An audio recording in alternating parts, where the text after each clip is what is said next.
Hey guys, welcome back to our channel. இன்னைக்கு நம்ம வீடியோல என்ன பார்க்க போறோம்னா ஒரு சூப்பரான டிஷ் தாங்க பார்க்க போறோம். என்னன்னு பார்க்கறீங்களா? கசூரி மெத்தி வெச்சோட பிரியாணி தாங்க பார்க்க போறோம். என்னடா கசூரி மெத்தி வெச்சு எப்படிடா பிரியாணி செய்றதுன்னு யோசிக்கிறீங்களா? அது கசக்குமேன்னு யோசிக்கிறீங்களா? ஃபர்ஸ்ட் கசூரி மெத்தினா என்னன்னு சொல்லிக்கிறேன். நிறைய பேருக்கு கசூரி மெத்தினா என்னன்னு தெரியாது. எனக்குமே தெரியாம தாங்க இருந்துச்சு. அது ஒண்ணும் இல்லைங்க. நம்ம வீட்ல நார்மலா நம்ம சமைக்கிற வெந்தயக்கீரை தாங்க. வெந்தயக்கீரை கசக்குமே அப்படின்னு தானே யோசிக்கிறீங்க. கசக்காம டேஸ்டான ஒரு பிரியாணி தான் இது. நம்ம நார்மலா வெந்தயக்கீரை பருப்புல போட்டு செய்வோம். இல்லைன்னா நம்ம பொரியலாக செய்வோம். அது ரொம்ப கசக்கும், குழந்தைங்களும் சாப்பிடவே மாட்டாங்க. ஆனால் வெந்தயக்கீரையில் அவ்வளோ பெனிஃபிட்ஸ் இருக்குங்க. நம்ம உடம்புக்கு தேவையான அவ்வளோ சத்து இதில் கிடைக்குது. ஸோ குழந்தைங்களுக்கு கொடுக்குறது ரொம்ப ரொம்ப முக்கியம். ஸோ இதை எப்படி செய்யலாம்னு சொல்லி பார்க்கலாம். வாங்க வீடியோக்குள்ளே போகலாம். வீடியோக்கு போகிறதுக்கு முன்னாடி நம்ம சேனலை இன்னும் நீங்கள் சப்ஸ்கிரைப் பண்ணலன்னா சப்ஸ்கிரைப் பண்ணிக்கோங்க. கூடயே இருக்கிற பெல் பட்டனை ப்ரெஸ் பண்ணிக்கோங்க. அப்போ தான் நான் ஃபியூச்சரில் போகிற வீடியோஸோட நோட்டிஃபிகேஷன்ஸ் உங்களுக்கு வரும். கசூரி மெத்தி இந்த மாதிரி க்ளீன் பண்ணி வச்சுக்கோங்க. இதில் நிறைய மண் இருக்குது, சான்ஸ் இருக்குது. ஸோ நீங்கள் பார்த்து நல்லா க்ளீன் பண்ணி வச்சுக்கோங்க. இது நான் வீட்லேயே ஆர்கானிக் முறைப்படி நான் வளர்த்த கீரை. ஸோ நம்ம கையால் விதைச்சி நம்ம அறுவடை செஞ்சு எடுக்கிறது ரொம்பவே ஹாப்பியான மொமெண்ட். அதுவும் நம்ம கையால் சமைச்சு சாப்பிட்டு பாருங்களேன், அவ்வளோ டேஸ்டியாக இருக்கும். நீங்களும் ஈஸியாக இது வளர்க்கலாம். வெந்தயக்கீரை எப்படி வளர்க்குது அப்படிங்கிற வீடியோ உங்களுக்கு தேவைப்படுச்சுன்னா சொல்லுங்கள். நான் தனி வீடியோ அப்லோட் பண்ணுறேன். 2 மீடியம் சைஸ் வெங்காயத்தை இந்த மாதிரி நீளமாக கட் பண்ணி வச்சுருக்கேன். நெக்ஸ்ட்டு நம்ம பிரிஞ்சால் இலை, அப்புறம் லவங்கம், பட்டை, அப்புறம் கொஞ்சமாக சோம்பு இதை எடுத்து வச்சுருக்கேன். சுடுதண்ணியில் ஒரு கையளவுக்கு சோயா நல்லா ஊற வச்சுருக்கேன். இதை நல்லா ஒரு 4 டைம் வாஷ் பண்ணி எடுத்து வச்சுக்கலாம். இப்போ குக்கர் வச்சுக்கலாம். குக்கர் நல்லா ஹீட் ஆனது ஒரு 2 ஸ்பூன் அளவுக்கு நெய் ஆட் பண்ணிக்கலாம். 4 டீஸ்பூன் அளவுக்கு நான் சன்ஃப்ளவர் ஆயில் ஆட் பண்ணிக்கிறேன். அது நல்லா ஹீட் ஆனதும் நம்ம எடுத்து வச்சுருக்க பட்டை, சோம்பு, லவங்கம், அப்புறம் அந்த பிரிஞ்சால் இலை இது எல்லாத்தையும் சேர்த்து நம்ம கொஞ்சம் ஹீட் ஆகிற வரைக்கும் வதக்கலாம். நெக்ஸ்ட்டு நம்ம கட் பண்ணி வச்சுருக்க வெங்காயத்தை இது கூட ஆட் பண்ணிடலாம். வெங்காயம் நல்லா பச்சை வாசம் போகிற வரைக்கும் நம்ம நல்லா வதக்கி எடுக்கலாம். நான் ஒரு 2 தக்காளியை இந்த கட்டரில் போட்டு நல்லா கட் பண்ணி எடுத்துக்கிறேன். இது நல்லா பொடியாக நைஸாக கட் பண்ணி கொடுத்துருது. இது ரொம்ப ஹெல்ப்ஃபுல்லாக இருக்குது எனக்கு. இது ஆன்லைனில் கூட இந்த கட்டரை கிடைக்கும். நிறைய பேருக்கு தெரிஞ்சிருக்கும்னு நினைக்கிறேன். ஷாப்ஸ்லேயும் கிடைக்கிது. இது வாங்கி வச்சுக்கோங்க, ரொம்ப ஹெல்ப்ஃபுல்லாக இருக்குது. கொஞ்சமாக உப்பு சேர்த்திக்கிறேன். சீக்கிரமாக வதங்கி கிடச்சிரும். இது கூடவே நம்ம கட் பண்ணி வச்சுருக்கிற தக்காளியும் ஆட் பண்ணிக்கிறேன். நல்லா வதக்கி எடுக்கலாம்.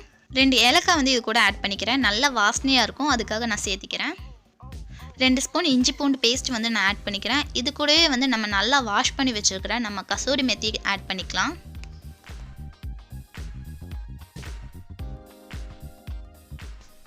ஒரு வெங்காயம் 2 சின்ன தக்காளியை கட் பண்ணி நல்லா ஃபைன் பேஸ்ட்டாக நான் அரைச்சி வச்சுருக்கேன். இதை இது கூட ஆட் பண்ணி நல்லா வதக்கி எடுத்துடலாம்.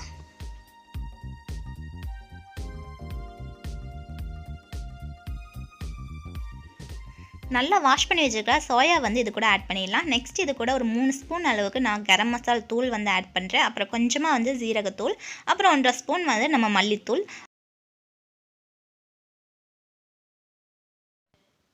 உங்கள் காரத்துக்கு தகுந்த மாதிரி நீங்கள் மிளகாய் தூள் ஆட் பண்ணிக்கோங்க. ஒரு 1/2 லெமன் கட் பண்ணி கொஞ்சமாக ஆட் பண்ணிக்கோங்க. இது ஒரு நல்ல ஒரு புளிப்பு தன்மை கொடுக்கும், நமக்கு டேஸ்ட்டு நல்லாயிருக்கும். நல்லா ஊற வச்சு வாஷ் பண்ணி எடுத்து அரிசியை இது கூட ஆட் பண்ணிக்கலாம். நான் நார்மல் அரிசி தான் எடுத்திருக்கேன், சாப்பாட்டு அரிசி தான் எடுத்திருக்கேன். நீங்கள் பாஸ்மதி அரிசி இல்லை பிரியாணி அரிசி எது வேணால் ஆட் பண்ணிக்கலாம்.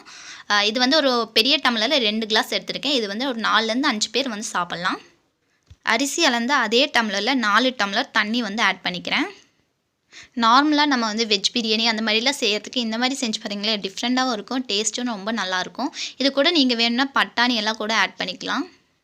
நான் இப்போ தேவையான அளவுக்கு உப்பு ஆட் பண்ணிக்கிறேன்.